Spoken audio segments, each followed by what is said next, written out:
अब हम बढ़ते हैं आज के विषय की ओर, पानी। और आज के विषय के पहले मैं बता देता हूं कि मैं पूर्णतः हमारे वैदिक शास्त्रों के अनुसार दिए गए जो नियम है उस पे मैं जो रिसर्च हुए हूँ उस समय लाखों करोड़ों साल पहले या 5,000 साल पहले मान लो या 3,000 साल पहले मान लो, उस पे है। हम किसी की बात को गलत साबित करना नहीं चाहते, लेकिन जो हमने अध्ययन किया है, जो वैज्ञानिकता है, उसके आधार पर यह बात करेंगे पानी के बारे में। पानी प्रातः काल से चालू करते हैं अपन। प्रातः काल अगर आपको पानी पीना है तो बताते हैं उत्कट आसन में बैठ करके, ऐसे बैठ करके पानी पीना है। और कैसे पानी पीना है उस समय? 3 प्रकार की प्रकृतियां होती हैं, वात प्रकृति, पित्त प्रकृति और कफ प्रकृति। वात प्रकृति वाले व्यक्ति जिसको दर्द वर्द ज्यादा रहता है, वायु की समस्या होती है, वो गुनगुना या हल्का गर्म पानी पिए, गुनगुना या हल्का गर्म। पित्त प्रकृति वाले जो व्यक्ति हैं उनको ठंडा पानी पीना चाहिए, कमरे के तापमान का पानी या मटके के पानी। उसको ज्यादा खुजली होती, खारिश होती है, पेट में जलन वलन होता है, वो पित्त प्रकृति। कफ वालों को गुनगुना या गर्म पानी पीना चाहिए। ये हो गया साहब तीनों का।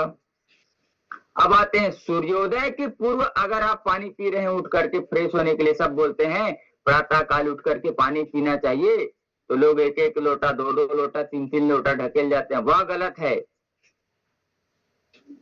आयुर्वेद शास्त्र के अनुसार बताया गया है कि सूर्योदय के पूर्व आप पानी पी रहे हैं, उस समय चंद्रमा का प्रभाव है, तो 500 मिलीलीटर मतलब आधा लीटर तक ही पानी पी सकते हैं। और सूर्योदय के बाद अगर आप उठ रहे हैं 6 बजे के आसपास और पानी पी रहे हैं और आप आधा लीटर पिएंगे तो वो गलत है, क्योंकि उस समय सूर्य का प्रभाव रहता है और ऐसे बैठ करके पानी पीने का सुबह का।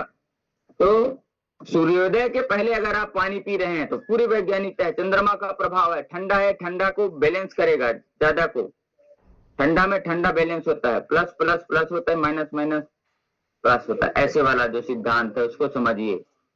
तो प्रातः काल आप जब भी पानी पिए तो कितना बताया मैंने अभी, 500 मिलीलीटर तक सूर्योदय के पूर्व अगर आप ले रहे हैं तो।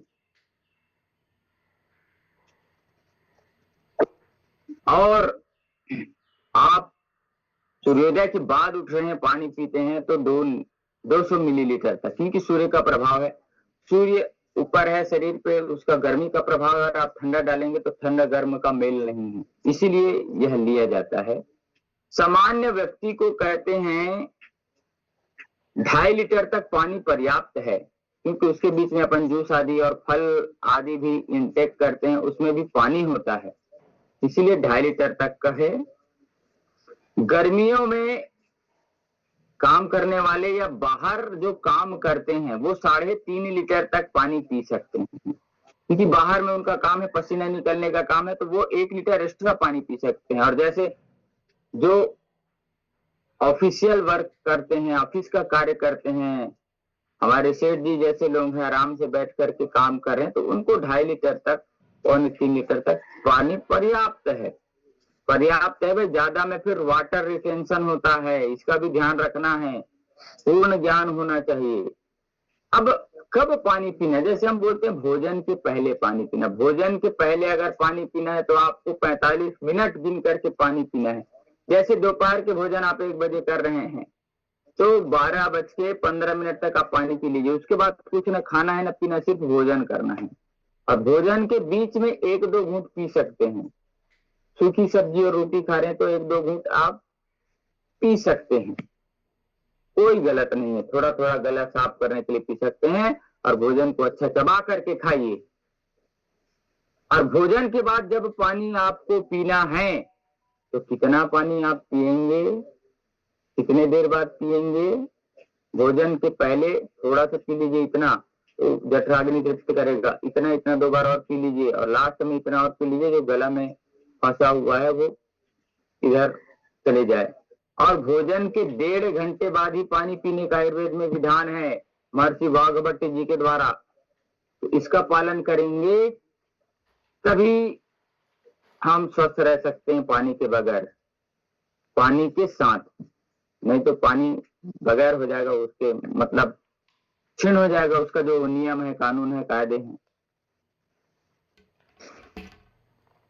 या तो बीच में छाछ लेने वाले भोजन के बीच में छाछ ले सकते हैं, अंत में छाछ ले सकते हैं। छाछ कैसे बनाना, कैसे, उसकी विधि अलग एक आध दिन बताएंगे। आयुर्वेद पूरे जीवन का सार है। आप कोई विषय पढ़े चाहे मत पढ़े, आयुर्वेद का सार पढ़े। महाभारत में अनुशासन पर्व है, उसको पढ़िए। वात पित्त प्रकृति का बताया, इसको पी लेना है। अब कब पिए? आयुर्वेद कहता है प्यास लगने पर ही पानी पिए, जबरदस्ती पानी नहीं पीना चाहिए, नहीं तो वाटर रिटेंशन होता है, शरीर पे सूजन आ जाती है। कब ना पिए? भोजन के बाद पानी ना पिए। हम भोजन के बिना रह सकते हैं भाई, लेकिन पानी के बिना नहीं रह सकते। भोजन आपको 10 दिन ना दिया जाए चल जाएगा, लेकिन पानी एक दिन मत दे, तड़प तड़प के जैसे मछली मरता वैसे मर जाएंगे हम। पानी बहुत जरूरी है। हमारा शरीर 5 तत्वों से बना है ना, क्षिति जल पावक गगन से नीरा, पंचरथ से आदम शरीरा। तो 5 प्रकार के तत्वों से बना है। उसमें यह छोटी उंगली जल तत्व का प्रतिनिधित्व करता है। तो जल हमारे लिए बहुत महत्वपूर्ण है। तो जल को हमें हमेशा समय में, नियम में, वात पित्त प्रकृति अपना जान लें, उसके हिसाब से करें। जिन्हें वजन बढ़ाना हो वो भोजन के आधे घंटे बाद थोड़ा सा पानी पी सकते हैं, जिनको वजन बढ़ाना है। 2 भोजन, और जैसे बीच में जैसे पानी लेने की बात आती है, तो जैसे हम रोटी खाएं, 3 रोटी और चावल खाने की आदत है, तो 3 रोटी पूरा खत्म किए, दोनों को एक साथ मिला के कभी नहीं खाना चाहिए, कभी भी 2 अन्य एक साथ में। 3 रोटी पूरा खत्म कर लीजिए, थोड़ा सा पानी इतना पी लीजिए, उसके बाद फिर आप भात खाना चालू करिए, मतलब चावल पकने के बाद वो भात हो जाता है। रात्रि के समय ज्यादा पानी नहीं पीना चाहिए, क्योंकि बीच में आपको उठने की समस्या हो जाएगी। इसलिए रात्रि के समय आपको ज्यादा पानी का सेवन नहीं करना चाहिए, खान पान तो बंद कर देना चाहिए। अब देखते हैं ज्यादा पानी कोई पी लेता है तो उसके क्या नुकसान होते हैं। ज्यादा पानी पीने से किडनी पे ओवरलोड हो जाता है। किडनी क्या करेगा बेचारा, उसको काम करना मुश्किल हो जाता है। बॉटल में फुल पानी भर दिए हैं और उसको हिलाएंगे, छिलेगा क्या? शक्कर डाल दिए हैं, उसमें मिलाना है, नहीं मिलेगा, हिल ही नहीं सीखता, हिल ही नहीं सकता वो। उसके लिए आधा बॉटल पानी रहे, इतना खाली रहे, तब ऐसे अच्छे से हिलाएंगे आप ग्लूकोन डी डाल करके, तब वो अच्छे से पानी बनेगा। या चाय ही बनाना है, बर्तन भर दिए पानी से, अब तो सब बाहर निकल जाएगा। इसीलिए ओवरलोड नहीं करना है, ज्यादा पानी नहीं पीना है। इसे कहते हैं ओवर हाइड्रेशन। डिहाइड्रेशन तो हमने सुना है, अब ये है ओवर हाइड्रेशन। ज्यादा पानी पीने से शरीर की जो कोशिकाएं हैं उसके अंदर और बाहर के पदार्थ में संतुलन बनाना जरूरी रहता है। शरीर जो है ना, सोडियम को नमक कहते हैं, वो उसका संतुलन बनाए रखना जरूरी। ज्यादा हम पीते हैं तो वो बाहर निकल जाता है, ऊपर आ जाता है।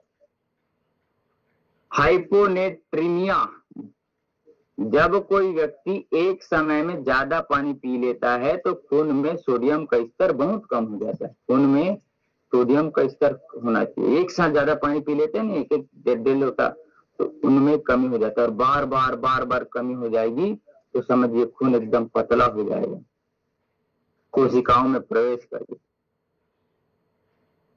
तो यह देखना है, जब सोडियम पतला हो जाता है तो पानी कोशिकाओं में प्रवेश कर जाता है, हमारी और छोटी छोटी कोशिकाएं उसमें प्रवेश कर जाता है, फिर उसमें सूजन आ जाता है, पैराती में सूजन आ जाता है छोटी छोटी कोशिकाओं में, क्योंकि खून जो है पतला हो गया तो कहीं भी घुस जाएगा ना, जिस वेंस में जाना उस वेंस पे नहीं जाएगा। पतला हो गया तो कहीं भी घुस सकता है। पतला आदमी कहीं से भी घुस के निकल सकता है ना, थोड़ा मोटा है वो जिस रास्ते पे जाना वहीं से जाएगा। बाइक है, बाइक को आप पगडंडी से भी निकाल सकते हैं, लेकिन ट्रक तो मेन रोड से ही जाएगा ना। मस्तिष्क की कोशिकाओं में सूजन आने से दौरा पड़ सकता है, व्यक्ति कोमा में भी जा सकता है। बार बार बार बार करता है, ये तो इतना स्वस्थ था, कैसे इसको ये हो गया, कोमा में चले गया, कैसे इसका दिमाग ये हो गया। अरे भैया, लगातार 2-2 लोटा पानी पीता था, वह बढ़ बढ़ के उसके मृत्यु का कारण हो गया। मैंने पहले भी आपसे निवेदन किया था कि कोई भी बीमारी 1 दिन 2 दिन में नहीं होता, 20 साल 25 साल पहले शरीर में होना चालू हो जाता है, फिर बाद में दिखता है वह चीज। तो गलतियां हम करते रहते हैं। सुबह 6 बजे उठे, हम तो अभी उठे, 1.5 लीटर पानी पीने का बता गया है, पी लिया। कोई भी कुछ भी बोल देता है, मान लेते हैं। इसीलिए बोलता हूँ, अध्ययन करिए, पुस्तकें रखिए अपने पास, मोटे मोटे, तो उसका अध्ययन करिए आप। तब आपको पता चलेगा, वैज्ञानिकों के रिसर्च के बारे में पता चलिए। सबसे पहले तो आयुर्वेद पढ़िए, सबसे पहले जो हमारा प्राचीन, जो पुराने, जो हमारे पूर्वज जो स्वस्थ रहते थे, क्यों स्वस्थ रहते थे, उनको पढ़िए। उसके बाद फिर आधुनिकता के साथ मेल करके आप उसका खेल करिए। तो मस्तिष्क पे तो भी प्रभाव पड़ता है ज्यादा पानी पीने से, और ज्यादा पानी पीने से हार्ट पर भी तनाव पड़ता है, हृदय पे तनाव पड़ता है, मानसिक स्वास्थ्य पर भी तनाव पड़ता है। ये बात ध्यान रख लीजिएगा। ज्यादा पानी पियेंगे ना, तो हमको लग रहा है हम पानी पिए, पानी पीना अच्छा है, सब बोल देते हैं जितना पानी पी सके। अरे 10 लीटर पी लेगा क्या? आजकल के डॉक्टर लोग खूब पानी पियो, खूब, कितना पानी पीना है उतना तो बता दे मेरे भाई। खूब पानी पियो कैसे, मटकी भर पी जाएगा क्या? खूब का मतलब कोई पैमाना होता है, आयुर्वेद ने सबका पैमाना बताया है। हृदय पे तनाव पड़ता है, मानसिक स्वास्थ्य पे तनाव पड़ता है, बार बार पेशाब जाना पड़ता है, पाचन संबंधी समस्या हो जाता है, जठराग्नि मंद हो जाता है आदमी का, भूख नहीं लगेगा, खाना पचेगा नहीं, ऐसे होता है। आयुर्वेद के अनुसार वात दोष बढ़ता है खड़े होकर के पानी पीने से। अब नुकसान बताता हूँ। खड़े होकर के जो पानी पीता है ना, उसको वात दोष, गैस बनती है। अभी थोड़ा विलंब आ गया, चलिए कोई बात नहीं। तो वात बढ़ती है किससे? हम जब खड़े होकर के पानी पीते हैं, गुर्दे पे असर पड़ता है, मतलब किडनी पे असर पड़ता है। जब हम सीधे खड़े होकर के पानी पीते हैं तो सीधे हमारे पेट, जिससे मूत्र विकार बहुत होने की समस्या रहती है, किडनी की समस्या हो जाती है ज्यादा पानी और खड़े होकर के पानी पीने से। हृदय पर भी भार पड़ता है, सीधे जाता है ना पानी, खड़े होकर के पीते हैं। और अचानक पानी पीने से हृदय पर अतिरिक्त प्रभाव पड़ता है, जिससे धड़कन असामान्य हो जाता है। इन सब चीजों को हम लोग नजरअंदाज कर देते हैं, पानी पीना है पीना है पीना है ऐसे करके। और यह तो हुआ आयुर्वेद की बात। आधुनिक विज्ञान क्या कहता है? तेज गति से पानी नीचे जाता है तो दीवारों से टकराकर वह एसिडिटी तथा अजीर्ण पैदा कर देता है। आधुनिक विज्ञान यह कहता है। नर्वस सिस्टम पर असर पड़ता है, बताया ना, नस नाड़ियों पर प्रभाव पड़ता है, जोड़ों की समस्या हो जाती है, हड्डियों की समस्या हो जाती है। अगर हम खड़े होकर के पानी पिए तो पानी हमेशा बैठ करके पीना चाहिए। कैसे पीना चाहिए? बैठ करके पानी पीने से पैरासिम्पैथिक नर्वस सिस्टम, जो आराम की अवस्था में सक्रिय होता है, आराम से बैठते हैं ना, तो वह पैरासिम्पैथिक नर्वस सिस्टम स्ट्रांग रहता है और वह पाचन और अवशोषण को सही करता है। पाचन करेगा और अवशोषण, जहां पे जिस अंग पे जितना पानी चाहिए, जितना भोजन चाहिए, वो पहुंचाता है पानी के माध्यम से। और सही तरीका है हमेशा बैठ करके घूंट घूंट करके पूरा पानी को आनंद के साथ पीजिए, तभी वह जल आपको अमृत के समान कार्य करेगा। बात आती है बर्तन की, किस बर्तन में पिए बाबा? बॉटल तो गर्मी, अपने प्लास्टिक में कभी नहीं पीना, और ये एल्यूमिनियम के बर्तन में कभी नहीं पीना। सबसे अच्छा होता है मटके का पानी, कहीं भी बैठे हैं अपन स्थान पे, जहां पे भी काम करते हैं वहां मटका सुरा ही रह सकता है, वह रखिए। जो गर्म पानी पीते हैं वो स्टील में रखिए, लेकिन स्टील वेसल से भी अच्छा है तांबे का पानी, तांबे पे रखा हुआ पानी। अब देखते हैं हम कि पानी को शुद्ध कैसे किया जाए। शुद्ध करना भी जरूरी है ना, शुद्ध जल लेना जरूरी है। तो शुद्ध जल के लिए क्या करना है, हमें क्या करना है, उस पे आप अपने मटके पे 4-5 तुलसी के पत्ते धो करके डाल दीजिए, उस पानी को पीजिए। हमारे मंदिरों में जाने पे चरणामृत देते हैं ना, तुलसी का पत्ता रहता है उसमें, तो तुलसी सारी गंदगियों को सोख लेता है। तुलसी का पत्ता डाल सकते हैं, फिटकरी को घुमा सकते हैं पानी में डाल करके, और फिर उस फिटकरी को निकाल दीजिए, तो उससे भी शुद्ध होता है। आरओ इत्यादि तो कई सारे मिनरल्स आदि को नष्ट कर देते हैं, तो आप देख करके। और सबसे अच्छा है उबाल करके पीजिए, पानी उबलेगा, पानी उबलेगा तो वो हल्का हो जाएगा, और हल्का चीज ही पचता है। अब एक रामबाण चीज बताता हूँ आपको, किस व्यक्ति को कितना पानी पीना सबके शरीर के वजन के अनुसार से अलग अलग होता है भाई। सबके शरीर का वजन अलग अलग है ना, तो सबको अलग अलग प्रकार की पानी पीना चाहिए। कैसे, जैसे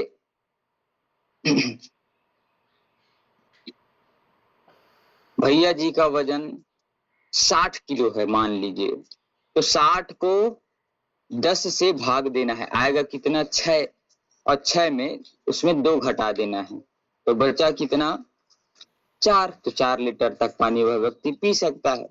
किसी व्यक्ति का वजन 80 किलो है, 80 को 10 से भाग दे दीजिए, 8 आएगा, 8, 8 में फिर 2 घटा देना है, कितना आएगा, 6 लीटर तक पानी। लिक्विड आदि सब मिला करके वजन के अनुसार यह पानी आयुर्वेद के द्वारा बताया गया है। किसी का वजन है 50 किलो, तो 50 को 10 से भाग दे दीजिए, 5 आएगा, उसमें 2 घटा देना है, कितना बचेगा, 3 लीटर तक पानी वह व्यक्ति पी सकता है महर्षि वाघभट्ट जी के अनुसार। तो यह हुई हमें पानी कैसे पीना, कब पीना। सूर्योदय के समय अगर हम पानी पी रहे हैं, सूर्योदय के पूर्व, तो आधा लीटर तक पानी पिए। सूर्योदय के बाद पिए हैं रहे हैं पानी हम, तो कितना पीना है,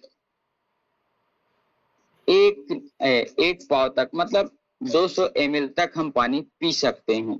खड़े होकर के पानी कभी ना पिए, किडनी आदि पे प्रभाव पड़ता है, उसके दीवारों पे प्रभाव पड़ता है। कभी भी एक साथ ज्यादा पानी ना पिए, नर्वस सिस्टम पे प्रभाव पड़ता है, हृदय पे प्रभाव पड़ता है, कोमा इत्यादि में व्यक्ति चला जाता है, मानसिक तनाव जिससे बढ़ सकता है। आप सोचिए, पानी कितना अच्छा चीज है, लेकिन गलत तरीके से लेने से वह विष का भी काम करता है। भोजन के बाद कभी नहीं लेना।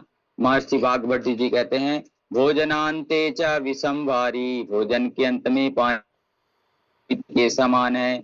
भोजन के बीच में 1-2 घूंट आप पी सकते हैं, वो अमृत के समान है। और भोजन के पहले पीना है तो आप 45 मिनट पहले पीजिए, तो बहुत अच्छा है। और अपने वजन के अनुसार, और हमेशा बैठ करके घूंट घूंट करके पानी पीजिए। हो सकता है तो अच्छे वेसल्स में मुंह लगा करके, लोटा में लगा करके थोड़ा थोड़ा पानी पिए तो उत्तम है। एक बार में 250 ml से ज्यादा पानी कभी ना पिए। इन सभी चीजों को आप याद रखेंगे तो पानी आपको जीवन भर स्वस्थ, मस्त और तंदुरुस्त रखेगा। तो आप सभी ये बात अवश्य ध्यान रखें। इन्हीं शुभकामनाओं के साथ आप सभी का जीवन मंगलमय एवं कल्याणकारी हो। ओम द्यौ शांति अंतरिक्षं शांति पृथ्वी शांति आपः शांति औषधय शांति वनस्पतय शांति ब्रह्म शांति सर्वगम शांति शांतिरेव शांति सामा शांतिरेधि। ओम भूर्भुवः स्वः तत्सवितुर्वरेण्यं भर्गो देवस्य धीमहि धियो यो न प्रचोदयात्। ओम शांति शांति शांति सर्वारिष्ठु शांतिर्भवतु। तो आज आपको मैंने जल संबंधी जितनी भी बातें थी, कब पीना, कैसे पीना, कितना पीना, कैसे उसको छानना, वात प्रकृति पित्त प्रकृति वालों को कैसे लेना, इन सभी चीजों को मैंने लाइन से बता दिया है। तो इनको आप अच्छे से देखना, ध्यान करना, सुनना, और वीडियो को YouTube में हमारे शेर जी डालेंगे तो उसको सुरक्षित करके दूसरों के पास भी भेजिएगा कि पानी कब पीना, कितना पीना, कैसे पीना, किस स्थिति पे पानी नहीं पीना, इस बात का ध्यान जरूर रखेंगे। इन्हीं शुभकामनाओं के साथ माँ आदिशक्ति भवानी का भी नवरात्रि चल रहे, तो नवरात्रि में कल बताया था मैंने चंद्र दर्शन रात्रि के समय, तो चंद्र दर्शन इसीलिए रात्रि पे माता के नवरात्रि पे सेवा करने का होता है, भजन कीर्तन जस गाने का होता है। तो आप सभी भी उसमें सम्मिलित होकर के बढ़िया अपने जीवन का आनंद करिए। खीर अभी आपने खाया है, पित्त बढ़ा हुआ रहता है इस मौसम में, तो पित्त को शांत करने के लिए खीर बहुत अच्छा उपयोगी होता है। जिनको वजन बढ़ाना है वो जौ का खीर खाएं। मैंने वजन बढ़ा करके भी देखा है, घटा करके भी देखा है, इसलिए बोल रहा हूँ जौ का खीर खाइए, आयुर्वेद में लिखा हुआ है। शुद्ध गौ माता का दूध लीजिए, शुद्ध मिश्री लीजिए धागे वाले, और उसमें आप खीर खाइए तो आपका वजन भी बढ़ेगा। जिनको वजन घटाना है वह खूब एक्सरसाइज करिए, मन को प्रसन्न रखिए और गर्म पानी जितना हो सकता है पीजिए और एक्सरसाइज करिए और मन को प्रसन्न रखिए, शरीर को चलायमान रखिए। मन को सबसे पहले मन को प्रसन्न करना है, क्योंकि मन के महारे हार है और मन के जीते जीत, ऐसे सब चीज को आपको ध्यान देना है। इन्हीं शुभकामनाओं के साथ ओम पूर्णमदः पूर्णमिदं पूर्णात् पूर्णमुदच्यते पूर्णस्य पूर्णमादाय पूर्णमेवावशिष्यते। ओम शांति शांति शांति, सर्वारिष्टसु शांतिर्भवतु।